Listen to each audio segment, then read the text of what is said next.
Hello guys, स्वागत है आप सभी का मेरे YouTube channel north side maths पे। हमने एक नई सीरीज़ स्टार्ट कर रखी है जिसमें ये मेरा तीसरा वीडियो है। इन वीडियोस में हमने टोपोलॉजिकल ग्रुप के बारे में डिस्कशन किया था और उसके रिलेटेड कुछ एग्जांपल्स देखी थी। आज हम उसके रिलेटेड कुछ और एग्जांपल देखेंगे। तो आइए स्टार्ट करते हैं। स्टार्ट करने से पहले प्लीज़ इस वीडियो को लाइक कर दें और मेरे चैनल को सब्सक्राइब कर लें ताकि आपको न्यू अपडेट्स मिलते रहें। और पीडीएफ नोट्स के लिए प्लीज़ आप मेरे टेलीग्राम चैनल को रेफ़र करें जिसका लिंक मैंने डिस्क्रिप्शन बॉक्स पे डाल दिया है। तो आइए स्टार्ट करते हैं।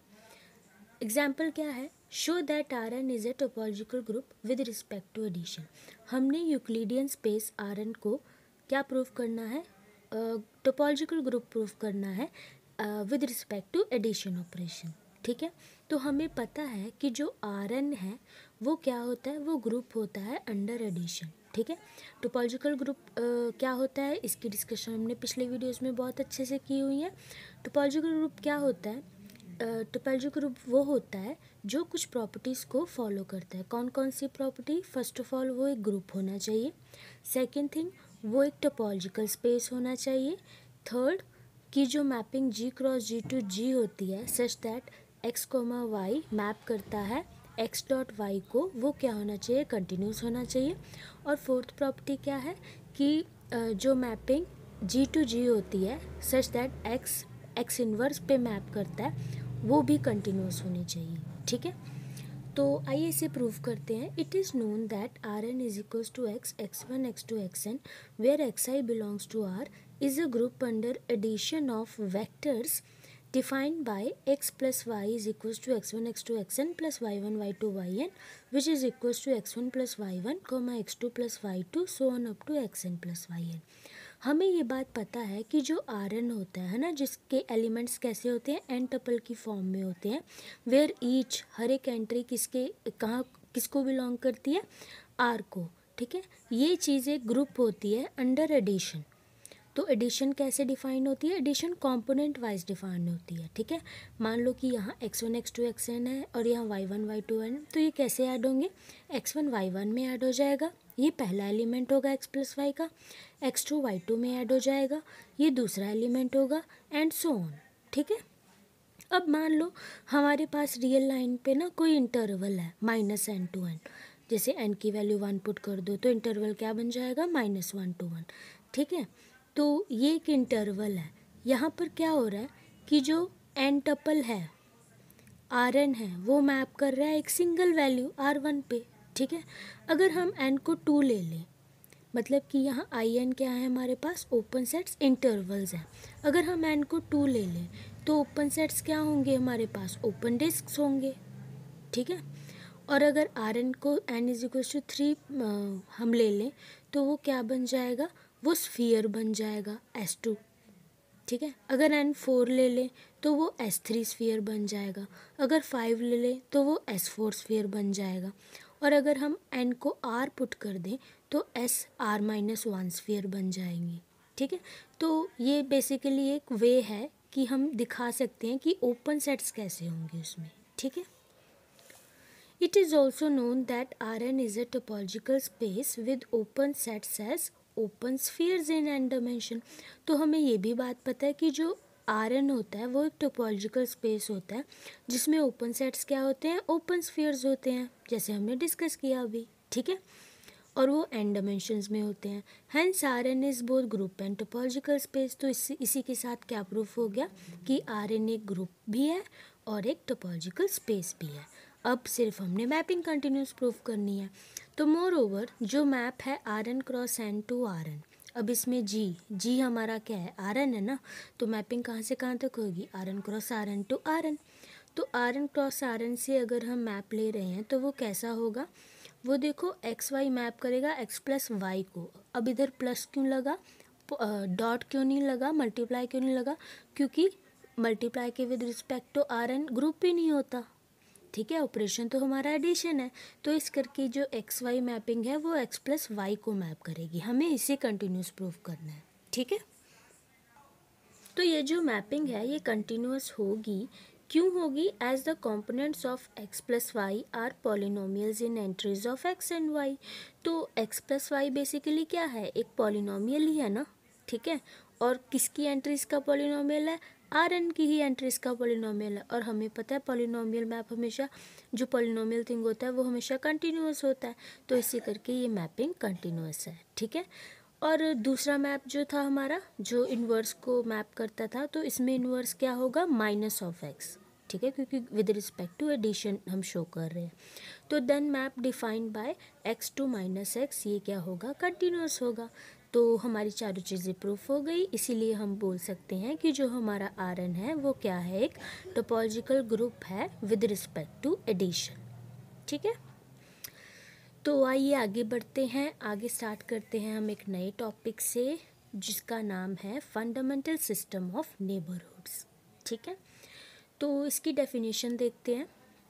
अ fundamental system of neighbourhoods of an element G of a topological group G is a collection Fg of the neighborhoods of G such that every neighborhood of G contains a member of Fg। तो ये definition क्या कह रही है, देखिए, मान लो हमारे पास एक टोपोलॉजिकल ग्रुप है, ठीक है। उस टोपोलॉजिकल ग्रुप में हमारे पास एक एलिमेंट G है, मतलब G का एक एलिमेंट G है। तो फंडामेंटल सिस्टम ऑफ नेबरहुड्स क्या होगा, वो कलेक्शन होगी, किसकी कलेक्शन होगी, जो एलिमेंट G है उसके नेबरहुड्स की कलेक्शन होगी, ठीक है, उसके नेबरहुड्स की कलेक्शन होगी। सच दैट क्या होगा, हर एक नेबरहुड G का कंटेन करेगा किसको, एक Fg के मेंबर को। अब Fg का मेंबर क्या है, Fg का मेंबर नेबरहुड ही तो है, तो मतलब हर एक नेबरहुड एक नेबरहुड को कंटेन करेगा या एक से ज़्यादा नेबरहुड को कंटेन कर सकता है, ठीक है। तो ऐसी कलेक्शन को हम बोलते हैं fundamental system of neighbourhoods. Diagram से समझिए, देखिए, मान लो ये हमारे पास एक टोपोलॉजिकल ग्रुप G है, ठीक है, इसमें एक एलिमेंट G है। तो G के अराउंड हमारे पास एक नेबरहुड है, इस नेबरहुड के पास एक और नेबरहुड होगा ही होगा, ठीक है। और जो दूसरा नेबरहुड है इसके पास भी एक नेबरहुड होना ही होना चाहिए जो इसमें कंटेन करे। फिर जो तीसरा है उसके बीच भी होना, मतलब कि वो भी किसी नेबरहुड को कंटेन करना चाहिए, एंड सो ऑन। तो ऐसी कलेक्शन को हम बोलेंगे फंडामेंटल सिस्टम ऑफ नेबरहुड्स, ठीक है। If each member of Fg is open, अब मान लो ये जो कलेक्शन है, ठीक है, इफ ईच मेंबर मतलब Fg का हर एक मेंबर, और Fg के मेंबर कैसे हैं, नेबरहुड्स हैं। तो अगर हर एक नेबरहुड ओपन है इस कलेक्शन में, देन Fg को क्या बोलेंगे हम, Fg को बोलेंगे fundamental system of open neighbourhood of G, ठीक है। तो फंडामेंटल सिस्टम ऑफ नेबरहुड्स क्या होता है, फंडामेंटल सिस्टम ऑफ नेबरहुड्स एक ऐसी कलेक्शन है जिसमें कोई एलिमेंट G है, तो उसके अराउंड कोई अगर नेबरहुड है तो वो डेफिनेटली एक नेबरहुड या एक से ज़्यादा कंटेन करेगा ही करेगा, और वो सारे नेबरहुड्स ओपन होने चाहिए। तो ऐसी कलेक्शन को हम बोलते हैं फंडामेंटल सिस्टम ऑफ नेबरहुड्स। कुछ एग्जाम्पल देखते हैं इसके रिलेटेड और ज़्यादा क्लियर होगा। फॉर एग्जाम्पल, इन R क्या है, रियल लाइन है, ठीक है। कोई इंटरवल उठा लो, -1/n to 1/n, जहाँ पर n नेचुरल नंबर को बिलोंग कर रहा है। ये क्या फॉर्म करेगा, ये एक fundamental system of open neighbourhoods of 0, ठीक है। 0 के अराउंड ये क्या फॉर्म करेगा, एक फंडामेंटल सिस्टम ऑफ नेबरहुड्स। कि मान लो ये रियल लाइन है, ठीक है, इधर एलिमेंट 0 है, अगर हमने कोई इंटरवल ऐसे ले लिया -1 to 1/n to 1/n, अब n की वैल्यू 1 पुट करो तो इंटरवल -1 to 1 आ गया, है ना। माइनस n की वैल्यू 2 पुट कर दो तो -1/2 और 1/2 आ गया, ठीक है। 3 पुट कर दो एंड सो ऑन, तो ये चलता जाएगा ना, और हर एक नेबरहुड दूसरे नेबरहुड को कंटेन करता है, और ये सभी ओपन है, तो इसीलिए ये क्या बन गया, फंडामेंटल सिस्टम ऑफ नेबरहुड की एग्जाम्पल बन गई R, ठीक है। आगे एक नोट है, it should be noted that if for each G belongs to G we are given a fundamental system of open neighbourhoods of G से Fg, तो क्या होगा, ये कह रहा है कि गौर करो कि अगर हमारे पास कोई एलिमेंट G है, ठीक है, टोपोलॉजिकल ग्रुप का, और हमें गिवन है ये बात कि G के अराउंड जो एक कलेक्शन है वो एक fundamental system of open neighbourhood है जिससे हम एफजी से डिनोट कर रहे हैं। तो क्या होगा, तो वो जो कलेक्शन है ना वो क्या फॉर्म कर लेगी, अगर उन सभी जो कलेक्शंस का हम यूनियन कर देंगे तो वो एक बेसिस फॉर्म करेगी किसके, कोई भी ओपन सेट जी के लिए। ये क्या कह रहा है, देखो मान लो ये हमारे पास टोपोलॉजिकल ग्रुप है, ठीक है। हमने एक एलिमेंट के अराउंड एफ जी ले लिया, मतलब कि उस, और मान लो कोई एलिमेंट जी है उसके अराउंड हमने कलेक्शन ऑफ नेबरहुड ले लिया, जिसे फंडामेंटल कलेक्शन ले कह दिया, ठीक है। और ऐसे ही दूसरे एलिमेंट के अराउंड हमने फंडामेंटल सिस्टम ऑफ नेबरहुड्स ले लिया, ठीक है। और तीसरी के अराउंड भी ले लिया, ऐसे करते करते हमने बहुत सारी ले ली कलेक्शन, ठीक है। और क्या किया, मान लो कोई जी में हमने ओपन सेट ले लिया, मान लो इसे ए बोल रही हूँ मैं, ठीक है। तो अगर हम ए को ध्यान से देखें तो ये क्या होगा, ए में कुछ इसके नेबरहुड्स का पार्ट आ जाएगा, इसके नेबरहुड का पार्ट आ जाएगा, है ना। अगर ये और है तो इसके नेबरहुड का भी पार्ट आ जाएगा। तो इस चीज़ को मैं ऐसे लिख सकती हूँ कि union of F G where G belongs to G, लिख सकती हूँ ना। तो ये जो चीज़ है हमारी कलेक्शन है, यूनियन है, ये असल में क्या फॉर्म करेगी, बेसिस फॉर्म करेंगी कोई भी ओपन सेट जी के लिए, ठीक। आई होप ये क्लियर होगा, नहीं क्लियर होगा तो मुझे कमेंट सेक्शन में ज़रूर बताएं ताकि मैं दोबारा एक्सप्लेन कर दूँ, ठीक है। नेक्स्ट देखो, let G be a topological group. हमने जी को एक टोपोलॉजिकल ग्रुप ले लिया एंड एफ ई को, जिसको हम एफ से डिनोट करते हैं, एक fundamental system of open neighbourhoods ले लिया, जिसमें एलिमेंट कौन सा लिया हमने, आइडेंटिटी एलिमेंट ले लिया, ई ऑफ जी। मतलब वो जो हमारा fundamental system of open neighbourhood है, अब हमने जी के अराउंड नहीं, हमने ई के अराउंड ले लिया जो कि आइडेंटिटी है ग्रुप का। तो क्या होगा, then for any G belongs to G, कोई भी जी एलिमेंट है तो अगर वो जी को बिलोंग कर रहा है तो हम उसको कैसे डिफाइन करेंगे, हम उसको इस तरह से डिफाइन कर सकते हैं, F of G which is equals to G of U where U belongs to F, ठीक है। मतलब जो हमारे यू हैं, ओपन नेबरहुड्स हैं कलेक्शन में, ठीक है, उनको जी के साथ मल्टीप्लाई कर देंगे जहाँ यू हमारा क्या है, एफ को बिलोंग कर रहा है, ठीक है। और जी यू क्या है, जी यू में कैसे एलिमेंट्स हैं, G small U such that U belongs to U. तो मतलब कि ये क्या कह रहा है, ध्यान से समझिए। मानो हमारे पास कोई टोपोलॉजिकल ग्रुप है जी, ठीक है, और आइडेंटिटी के अराउंड हमने fundamental system of open neighbourhoods ले लिया। तो अगर हमारे पास कोई एलिमेंट जी है जो कि जी को बिलोंग कर रहा है तो क्या होगा, जी के अराउंड हम कैसी कलेक्शन कंसीडर करेंगे, हम जी यू टाइप की कंसीडर करेंगे, ठीक है। The F G becomes a fundamental system of open neighbourhoods of G. ये देखो यही था, ठीक है। तो जी के अराउंड हमने मान लो नेबरहुड लिया जी यू वन, फिर दूसरा नेबरहुड लिया जी यू टू जो जी यू वन को कंटेन कर रहा था, ठीक है। फिर हमने जी यू थ्री ले लिया जो जी यू टू को कंटेन कर रहा था, एंड सो ऑन। तो ये जो कलेक्शन बनी ना, ये जी की fundamental system of open neighbourhood होगी, ठीक है, जिसे हम एफ जी से डिनोट करेंगे। तो then F G becomes a fundamental system of open neighbourhood of G, जहाँ पर कैसे एलिमेंट होंगे एफ जी में, G U one, G U T, G U three and so on, ठीक है। Because if U belongs to F, मतलब U अगर हमारा कोई ओपन नेबरहुड है आइडेंटिटी के around, then U is an open neighbourhood of identity that is E belongs to U, ठीक है। तो जो आइडेंटिटी है वो इस कलेक्शन को बिलोंग कर जाएगी। देन क्या होगा, then G U of U, G of U में कैसे एलिमेंट्स हैं, G U such that U belongs to U. ये एक ओपन सेट होगा जो जिसमें कौन सा एलिमेंट पड़ा होगा, ये एलिमेंट तो पड़ा होगा ना, जी आइडेंटिटी इज इक्वल्स टू जी, क्योंकि यू में आइडेंटिटी है तो अगर जी यू ले रहे हैं सेट तो जी ई भी होगा उसमें, और जी इंटू आइडेंटिटी हमें जी ही दे देगा क्योंकि वो आइडेंटिटी है ना ग्रुप की। तो इसीलिए जो जी एलिमेंट है वो यू में होगा ही होगा, एंड हेंस जो हमारा जी यू है ये एक ओपन नेबरहुड बन जाएगा किसके अराउंड, जी के अराउंड, ठीक है। कंसिक्वेंटली जो हमारी एफ जी होगी वो कैसी कलेक्शन होगी, G U such that U belongs to F.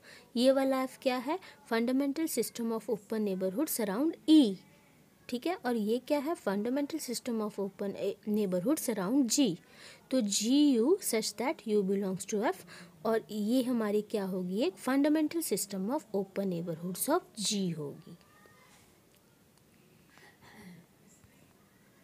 तो देखते हैं इसके रिलेटेड कुछ एग्जाम्पल्स। पहली एग्जाम्पल है जो कि बहुत इंपॉर्टेंट है, show that any fundamental system of open neighbourhoods F of identity element e of a topological group G satisfies following properties. मतलब हमारे पास अगर कोई fundamental system of open neighbourhood है एफ आइडेंटिटी के अराउंड, तो वो इन दो प्रॉपर्टीज़ को, सॉरी दो नहीं, चार प्रॉपर्टीज़ को सेटिस्फाई करना चाहिए। ये हमें प्रूव करना है इस एग्जाम्पल में, ठीक है। तो कौन कौन सी प्रॉपर्टीज़ हैं जिनको हमने प्रूव करना है। पहली प्रॉपर्टी है if U V belongs to F, मतलब आइडेंटिटी के अराउंड जो कलेक्शन ऑफ नेबरहुड है उसमें से हमने कोई दो नेबरहुड उठा लिए, U V belongs to F, then there exist W belongs to F such that जो डब्ल्यू है वो किस में कंटेन करना चाहिए, यू इंटरसेक्शन वी, मतलब उन नेबरहुड की इंटरसेक्शन में डब्ल्यू आना चाहिए। ये है पहली प्रॉपर्टी, ठीक है।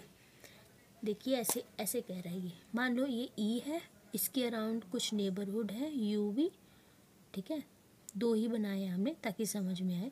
तो इनका जो इंटरसेक्शन रीजन है इसमें एक ऐसा नेबरहुड एग्जिस्ट करेगा जो कैसा होगा, डब्ल्यू कंटेन करेगा यू इंटरसेक्शन वी में, ठीक है।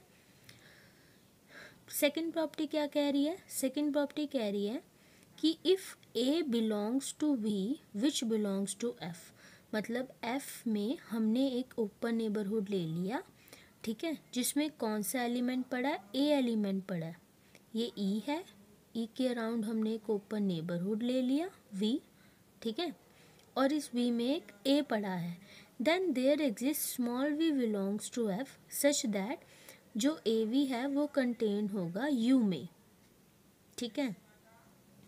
तो ये क्या कह रहा है कि एक ऐसा नेबरहुड एग्जिस्ट करेगा एफ में सच दैट क्या होगा, जो ए वी है हमारा वो यू में कंटेन होगा, ठीक है। ये यू है और ये ए वी है, तो ये जो ए वी है ये यू में कंटेन होगा, ऐसा एक यू की एग्जिस्टेंस हमें प्रूव करनी है, ठीक है, वी की। थर्ड प्रॉपर्टी क्या कह रहा है, कह रहा है कि if U belongs to F, मतलब एक ओपन नेबरहुड है जो कि एफ को बिलोंग कर रहा है, तो एक वी एग्जिस्ट करेगा एफ में सच दैट क्या होगा, वी इनवर्स जो है वो यू में कंटेन होगा, ठीक है। तो वी इनवर्स बेसिकली देखा जाए तो आइडेंटिटी कैसे एलिमेंट होंगे, इसमें ऐसे एलिमेंट होंगे ना, एक तो आइडेंटिटी आ जाएगा, ठीक है, मान लो वी हमारा u1 u2 v1 v2 v3 है, ठीक है, तो वी इनवर्स में कैसे एलिमेंट हो गए, identity v1 v2 inverse, v2 v1 inverse, v1 v3 inverse and so on, ठीक है।